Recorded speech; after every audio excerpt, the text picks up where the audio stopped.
दोस्तों नमस्कार, स्वागत है आपका परीक्षा खबरी में।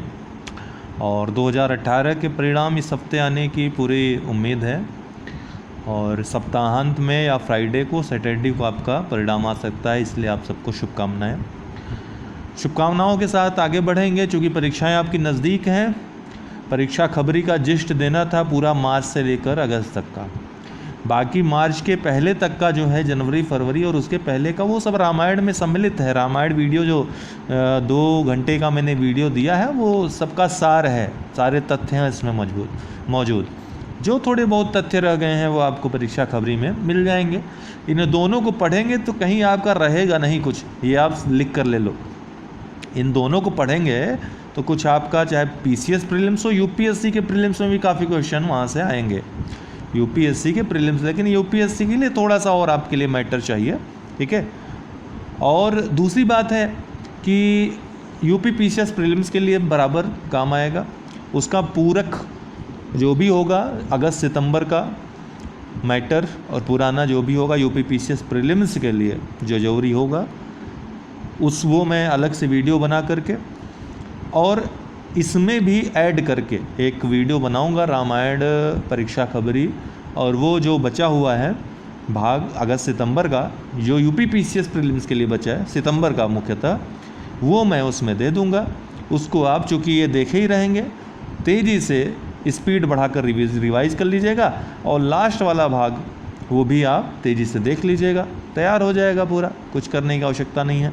3 दिन से परीक्षा खबरी नहीं आ पा रहा था, क्षमा चाहता हूँ, क्योंकि मैं परीक्षा खबरी के गठरी में ही लगा हुआ था। वो काम कंप्लीट हो गया है। आज लिखित तो मैं देता हूँ, हैंड रिटन देता हूँ, लेकिन आज नहीं दे पाया हूँ। लेकिन हैंड रिटन ही आएगा, उसी में हमको ही मज़ा आता है, आप लोगों को ही मज़ा आता है ना।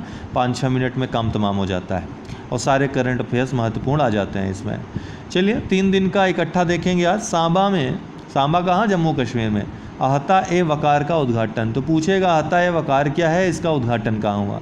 जम्मू कश्मीर में न्यायमूर्ति गीता मित्तल ने जिला अदालत परिसर सांबा में अहता-ए-वक़ार, कमज़ोर गवाहों के लिए बयान परिसर और शिशुगृह सुविधा का उद्घाटन किया। अहता-ए-वक़ार केंद्र का उद्देश्य, जो अहता-ए-वक़ार सेंटर खुला है, उसका उद्देश्य वरिष्ठ नागरिकों के लिए एक ऐसी जगह बनाना है जहाँ वे अपने दिन रचनात्मक और मनोरंजक गतिविधियों से बिता सकते हैं। वरिष्ठ नागरिक यहाँ मुफ्त कानूनी सहायता और पुलिस सहायता की सुविधाओं का भी लाभ उठा सकते हैं। गोविंद स्वरूप का निधन हो गया। ये गोविंद स्वरूप कौन थे? तो भारत के रेडियो खगोल विज्ञान के जनक डॉक्टर गोविंद स्वरूप, इनका सितंबर 2020 में निधन हो गया। पुणे के पास नारायण गांव में स्थापित विशाल microwave radio telescope GMRT doctor Swarup के मार्गदर्शन में ही स्थापित किया गया था, तो इनका निधन हो गया है। इनको पद्मश्री डॉक्टर शांति स्वरूप भटनागर, HK फिरोदिया पुरस्कार और कई अंतर्राष्ट्रीय पुरस्कारों से भी सम्मानित किया गया। नाम याद रखिएगा, गोविंद स्वरूप। प्रधानमंत्री द्वारा जयपुर में पत्रिका द्वार का उद्घाटन। कहाँ पत्रिका द्वार का उद्घाटन किया? 8 सितंबर को प्रधानमंत्री ने, तो जयपुर में।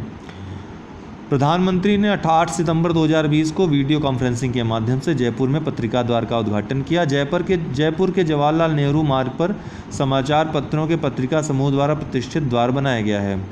इस अवसर पर प्रधानमंत्री ने राजस्थान पत्रिका समूह के मुख्य संपादक गुलाब कोठारी द्वारा लिखी गई 2 पुस्तकों, संवाद उपनिषद और अक्षर यात्रा, का भी विमोचन किया। आपको बता दूं, PDF परीक्षा खबरी के जिस्ट का भी आज मैं सभी ग्रुप्स में दे दूंगा, तो आप लोगों को परेशान होने की आवश्यकता नहीं, सबको मिल जाएगा वो। विश्व सौर प्रौद्योगिकी शिखर सम्मेलन 8 सितंबर को विश्व सौर प्रौद्योगिकी शिखर सम्मेलन हुआ। 8 सितंबर 2020 को अंतर्राष्ट्रीय सौर गठबंधन द्वारा विश्व सौर प्रौद्योगिकी शिखर सम्मेलन का आयोजन किया गया। ये वर्चुअल समिट रही। इसमें शामिल होने के लिए 149 देशों के 26,000 से अधिक प्रतिभागियों ने पंजीकरण कराया। शिखर सम्मेलन सौर ऊर्जा में कला प्रौद्योगिकियों की अभिनव अवस्था पर प्रदर्शन और प्रचार विमर्श करके सस्ती और टिकाऊ स्वच्छ हरित ऊर्जा में तेजी लाने पर सुर्खियों में आया। अंतर्राष्ट्रीय साक्षरता दिवस भी 8 सितंबर को मनाया जाता है। अंतर्राष्ट्रीय साक्षरता दिवस 2020 शिक्षकों की भूमिका और शिक्षा के क्षेत्र में बदलाव पर ध्यान केंद्रित करने के साथ literacy, teaching and learning in the covid crisis and beyond विषय पर केंद्रित होगा, तो ये इसकी थीम रहेगी। इस दिन को यूनेस्को द्वारा 26 अक्टूबर 1966 को यूनेस्को के सामान्य सम्मेलन के जो जनरल असेंबली होती है, कि 14वें सत्र में अंतर्राष्ट्रीय साक्षरता दिवस घोषित किया गया था। कोरोना वायरस मामलों में ब्राज़ील से आगे निकला भारत। बढ़ते कोरोना वायरस मामलों ने एशियाई दिग्गज भारत को संयुक्त राष्ट्र अमेरिका के बाद भारत को विश्व का दूसरा सबसे प्रभावित देश बना दिया। भारत में पिछले 24 घंटों में नए 90,802 मामलों ने ब्राज़ील को 4.2 मिलियन से अधिक मामलों के साथ पछाड़ दिया है। ध्यान रखिएगा, अब केवल संयुक्त राज्य अमेरिका से भारत पीछे है, जहां पे 6.2 मिलियन से अधिक लोग संक्रमित हैं। नीले आसमान हेतु स्वच्छ वायु का अंतर्राष्ट्रीय दिवस। नीले आकाश के लिए स्वच्छ वायु का पहला अंतर्राष्ट्रीय दिवस 7 सितंबर 2020 को आयोजित किया जा रहा है। ध्यान रखिएगा, 7 सितंबर 2020 को स्वच्छ वायु का पहला अंतर्राष्ट्रीय दिवस, नीले आसमान हेतु स्वच्छ वायु का पहला अंतर्राष्ट्रीय दिवस 7 सितंबर 2020। स्वच्छ वायु का पहला अंतर्राष्ट्रीय दिवस 7 सितंबर 2020। स्वच्छ वायु का पहला अंतर्राष्ट्रीय दिवस 7 सितंबर 2020। इस दिवस का उद्देश्य, इतना जोर दे रहा हूँ क्योंकि ये पूछा जा सकता है, इस दिवस का उद्देश्य सभी स्तरों पर यह सार्वजनिक जागरूकता बढ़ाना है कि स्वच्छ हवा स्वास्थ्य, उत्पादकता, अर्थव्यवस्था और पर्यावरण के लिए महत्वपूर्ण है। संयुक्त राष्ट्र महासभा ने अपने 74वें सत्र के दौरान 19 दिसंबर 2019 को नीले आसमान हेतु स्वच्छ वायु के लिए अंतर्राष्ट्रीय दिवस आयोजित करने का संकल्प अपनाया था। वोडाफोन आइडिया ने एकीकरण की घोषणा की। तो वोडाफोन आइडिया लिमिटेड ने और वोडाफोन इंडिया लिमिटेड ने और आइडिया सेलुलर लिमिटेड के विलय के 2 साल बाद, इन दोनों का विलय हो गया था, आपको पता है। इसके 2 साल बाद VI नामक एक ब्रांड में अपने एकीकरण की घोषणा की है। 2 ब्रांडों को बनाए रखने की लागत को कम करने के लिए रीब्रांडिंग कंपनी के प्रयासों का हिस्सा है।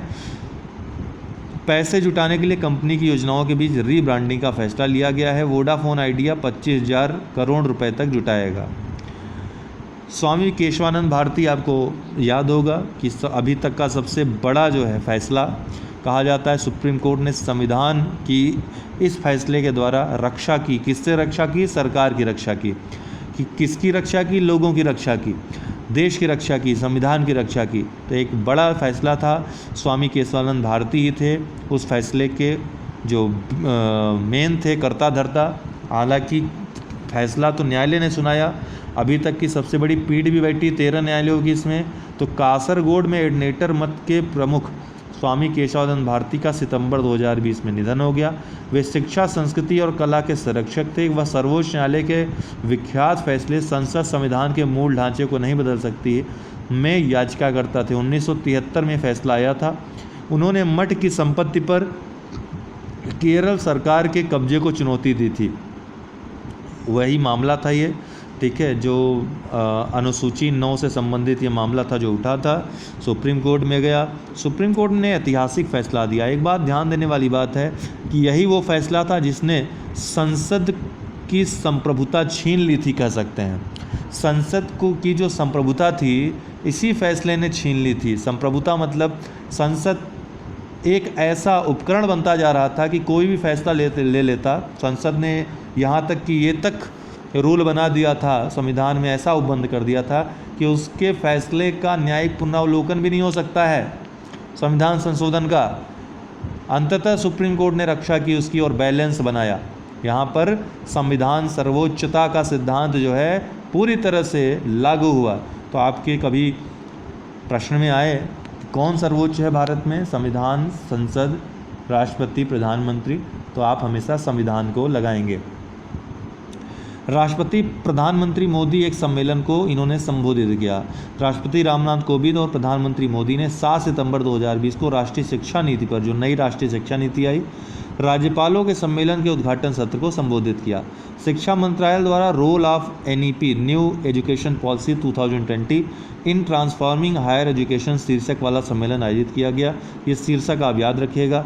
NEP 2020 21वीं सदी की पहली शिक्षा नीति है जिसे 1986 में पिछली राष्ट्रीय शिक्षा नीति के 34 वर्ष के बाद घोषित किया गया था। विलमिंगटन प्रथम विश्व युद्ध द्वितीय हेरिटेज सिटी बना है विलमिंगटन। अमेरिकी राष्ट्रपति डोनाल्ड ट्रंप ने दक्षिणी अमेरिकी राज्य उत्तरी कैरोलिना में विलमिंगटन को प्रथम विश्व युद्ध द्वितीय हेरिटेज सिटी के रूप में घोषित किया। द्वितीय विश्व युद्ध की समाप्ति की 75वीं वर्षगांठ के अवसर पर आयोजित एक समारोह में इसकी घोषणा की गई। युद्ध के दौरान Wilmington north Carolina ship building company की साइट थी जिसने 5 वर्षों में 243 जहाज बनाए थे। ब्लैक होल के विशाल टकराव का पता चला। किसने पता लगाया? तो ये ध्यान रखना, ऑस्ट्रेलियन नेशनल यूनिवर्सिटी के वैज्ञानिक इसमें शामिल थे। अब तक की सबसे विशाल ब्लैक होल टक्कर का सीधा संबंध लीगो और विर्गो वैज्ञानिक सहयोग से देखा गया है। लघु गुरुत्वीय तरंग संकेत अत्यधिक घूर्णन करने वाले सूर्य के द्रव्यमान से क्रमशः 85 गुना और 66 गुना बड़े 2 विशाल ब्लैक होल से आया था। सौर ऊर्जा संचालित विमान से विश्व की पहली छलांग। एक पैराशूटिस्ट ने पश्चिमी स्विट्जरलैंड के ऊपर 1520 मीटर की ऊंचाई तक उड़ान भरने के बाद सौर संचालित विमान से दुनिया की पहली छलांग भरी। पैराशूटिस्ट राफेल डोमजन अपनी छलांग के दौरान 150 किलोमीटर प्रति घंटे की गति तक पहुंच गया। पेरने में प्रोजेक्ट बेस के पास उतर गया। सोलर स्ट्राटोस प्रोजेक्ट के इंस्टिगेटर डोमजन ने प्लेन का सह संचालन किया।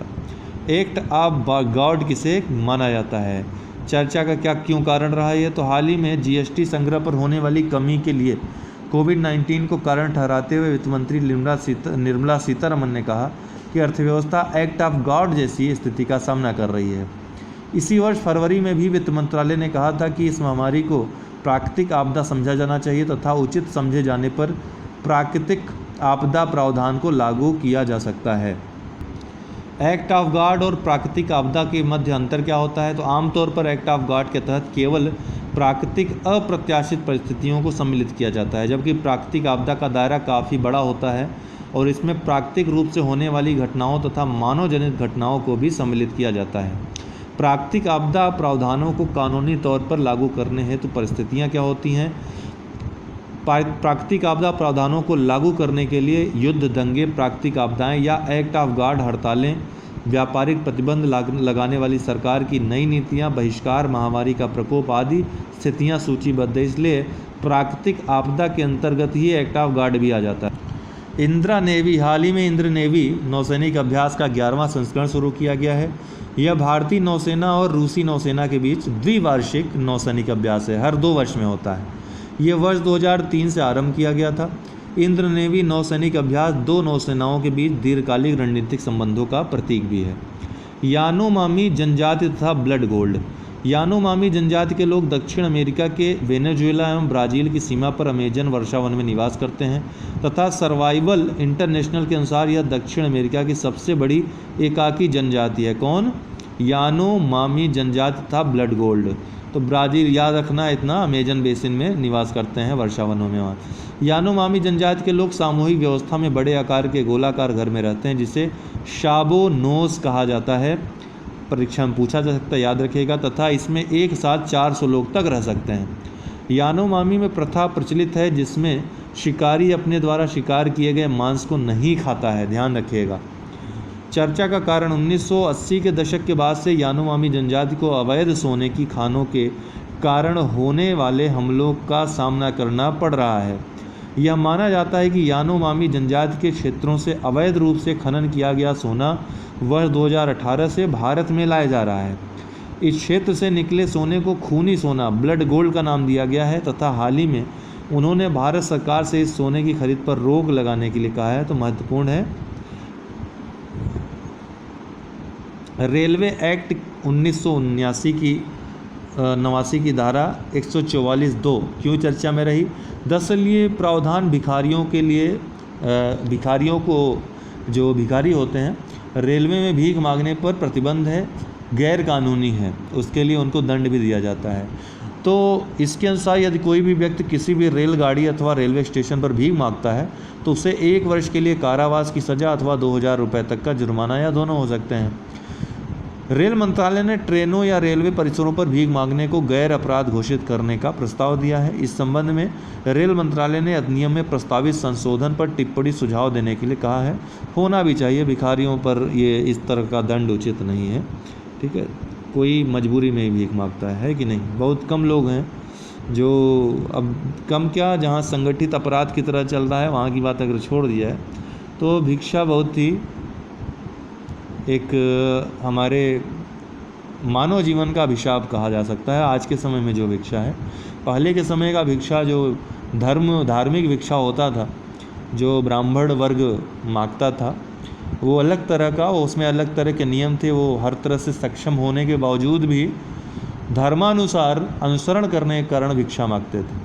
उनके पास ऐसा नहीं संपत्ति नहीं होती थी, पर्याप्त होती थी, बल्कि ज़्यादा ही होती थी, ठीक है। लेकिन फिर भी भिक्षा मांगना चूँकि धर्म था, उनको वैसे ही भोजन की प्राप्ति करनी थी। लेकिन यहाँ पर वो धर्मानुसार नहीं, बल्कि वो मजबूरी में ऐसा करते हैं, जो कि गलत है, ऐसा नहीं होना चाहिए। दोस्तों आपको बताना चाहता हूँ कि अनअकैडमी लर्निंग ऐप पर आप प्लस कोर्सेज सब्सक्रिप्शन ले सकते हैं। चाहे आप यूपी पीएससी की तैयारी की किसी भी एग्ज़ाम की तैयारी कर रहे हो, खंड शिक्षा अधिकारी, आरओ, यूपी पीसीएस या यूपी SSSC में लेखपाल या फिर अन्य जो वैकेंसीज़ आती हैं ग्रुप सी की, सब इंस्पेक्टर यूपीएसआई की तैयारी, मतलब कोई भी तैयारी आप उत्तर प्रदेश की कर रहे हैं या फिर यूपीएससी करना चाहते हैं, बीपीएससी करना चाहते हैं, एमपीपीएससी करना चाहते हैं, राजस्थान भी, मतलब कुछ भी आप यहाँ पे एनडीए करना चाहते हैं, जो भी आप A to Z कोर्स करना चाहते हो, सब्सक्रिप्शन यहाँ पर ले सकते हो। यहाँ पर सब्सक्रिप्शन का आपको दिया रहेगा प्लस सब्सक्रिप्शन, जैसे यूपी पीएससी यूपी SSSC का सब्सक्रिप्शन लेना हुआ तो वहाँ पर जितना भी है आपको सब्सक्रिप्शन चार्जेस हैं वहाँ पर लिखे मिल जाएंगे। कंटिन्यू करने पे आपको यहाँ पर रेफरल कोड डालने के लिए आएगा और रेफरल कोड में आपको UD10 यूज़ करना है। आप 1 साल या 2 साल या जितनी मंथ की आप लेना चाहते हो ले सकते हो, सब्सक्रिप्शन आपके ऊपर है। उतने समय के लिए वो मतलब वो जैसे आप UP PSC UP SSSC subscription ले रहे हैं तो ये आपकी सीट रिज़र्व हो जाती है। कोई भी क्लास, लाइव क्लास आई हुई या फिर आने वाली, वो आप ले सकते हैं।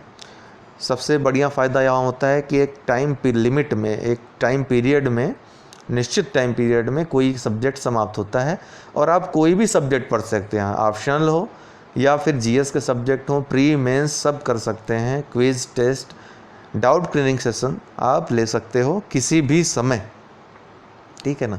तो ये आप चाहें तो ले सकते हैं। UD10 ये रेफरल कोड यूज़ करना मत भूलिएगा, क्योंकि तब आपको 10% डिस्काउंट मिल जाएगा, छूट मिल जाएगी आपको जो मूल्य रहेगा उसमें भी। और 1 वर्ष 2 वर्ष के आप सब्सक्रिप्शन चार्जेस अगर देखें तो 2 वर्ष का सब्सक्रिप्शन चार्ज लेना आपके लिए बहुत ही सही पड़ रहा है, सस्ता पड़ रहा है। तो आप जब भी लीजिए 2 वर्ष का लीजिए, मेरा ये सजेशन आपके लिए रहेगा।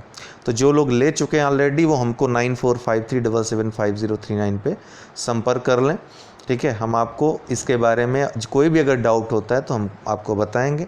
बाकी अगर कोई आपके डाउट्स हों तो आप हमको बता सकते हैं। फ़िलहाल आज के लिए बहुत बहुत शुक्रिया, बहुत बहुत धन्यवाद।